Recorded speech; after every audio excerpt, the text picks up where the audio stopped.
Hi James, here's your coaching call recap video. So not a bad week all in all, £3 loss, which is absolutely brilliant.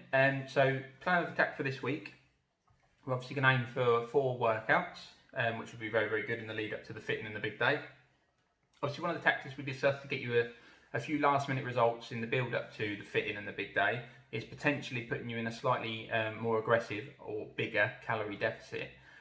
So obviously you're on about 1300 calories a day at the moment, but we're going to drop that down to 1150, so 1150 calories per day. I wouldn't recommend going any lower than that. And if you are having a day where you're feeling really, really hungry and whatnot, obviously you still eat up to 1300 calories. This is not set in stone, and this is entirely up to you should you want to do this.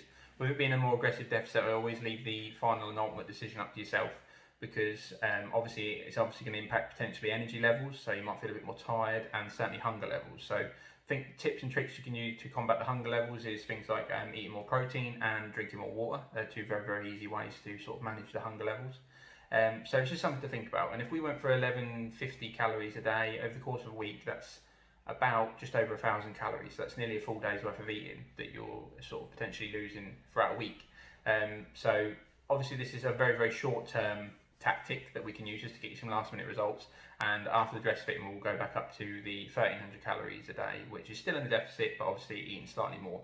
And as I say, this is ultimately up to you should you want to do it, but it's just an idea and a tactic we can use just to get you those last minute results. Obviously well done on the weight loss, so a total of 1.5 stone now, which as I messaged you is the equivalent of losing a sledgehammer. So imagine carrying one of them around with you all day, and that'll give you a representation of the actual amount of weight you've lost, which is brilliant, Jade, so well done. So keep up the good work. So 4 workouts this week, potentially eating a bit less, just to put you into a more aggressive calorie deficit, and we'll have a check-in a couple of days' time and see how you're getting on. But other than that, Jade, well done, and I'll be in touch soon. Cheers.